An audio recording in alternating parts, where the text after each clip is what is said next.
the entire speaking point, everyone's talking about it. Olympics are happening, but with a lot of changes, if I may say so. This time you see a lot of athlete activism. People are going down on the knees, they're raising their fists, and they're protesting some form of tyranny or injustice or another. But do you think this is reserved for the privileged few? How do you see these observations, and how do you look at it? Uh, Look at these developments in the current socio-political context. I think it's a very valid question, especially in the middle of the Olympics. So I have a couple of observations on it. My first one is, look, I do believe that athlete activism has some sort of utility and it does have its place, especially if it's a genuinely just cause, right? You saw in the wake of the George Floyd murder in the United States, a lot of athletes around the world using their platform to talk about police brutality, right? And that's fine, because I think we can all agree that we don't want police forces around the world harassing innocent civilians. Sure.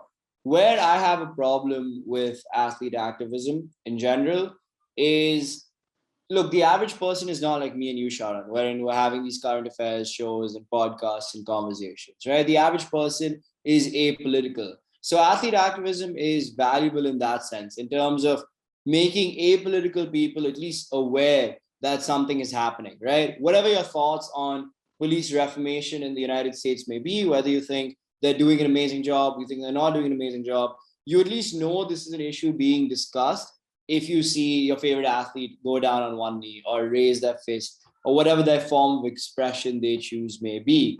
Now, I think unless this, initial excitement of, oh, okay, my favorite athlete, LeBron James or Roger Federer or whoever, posted about this, right? If you can't translate that initial excitement and momentum into actual tangible change, then it's just going to be a loop, right? Wherein every 4 years, these problems are still going to happen, whether or not your favorite athlete tweets about it. And you get awareness only in those 4 years, or only during the Olympics, or only when something so bad that these athletes take a stand for it happens, right? So that's kind of my 2 cents. And of course, regarding your second question, which I think is very important for people to understand, is absolutely it is for a privileged few. Because look, let's be honest, right?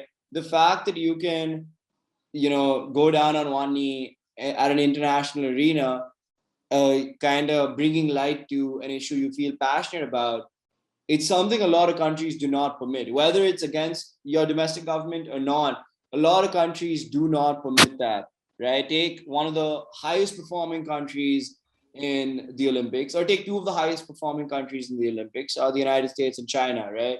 I think therein you see a huge contrast in what can be expected, right? American athletes, obviously they get a lot of flack for going down on one knee. They do get accused of, not being patriotic enough. I'm not saying it's easy. Sure, it is tough, right, to go through that sort of uncomfortable treatment from your own people. But at the end of the day, they can do it. They can do it anywhere around the world without the fear of retribution that, okay, when I land in America, I'm not going to be arrested because I did this. I'm just going to book an Uber from the airport, go home, live the rest of my life, right? And people can disagree with me. And that is a privilege, because that shows, okay, like freedom to express yourself, express your own opinion. You take the second highest performing country, you take a China, no way that's going to happen. And that's not to say that Chinese athletes don't have any opinions. I'm sure they do. They're human beings like everyone else. It's not like they are completely thrilled with the way things are run in China.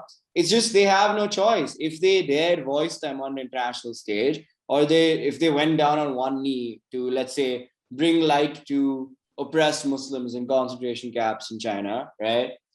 They would be arrested, or worse, the second they got back to mainland China, right? So absolutely, let's not forget that while athlete activism has its place, it's always good if you have, I think if you have any kind of platform, raise awareness to as many issues as you can. But those two things, let's not forget that one, unless this sort of initial excitement convinces apolitical people to become more socially conscious and translates into tangible policy reforms, and two, unless we all acknowledge that, wow, it's such a privilege in the first place to be able to express yourself as an athlete. If we don't acknowledge these two things and we're not aware of these two things, we're going to find ourselves having similar conversations until the end of time.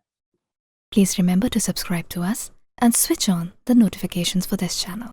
For our other social media links, more content, and to support our work, please visit citti.net. Dhanyavad. Namaskar.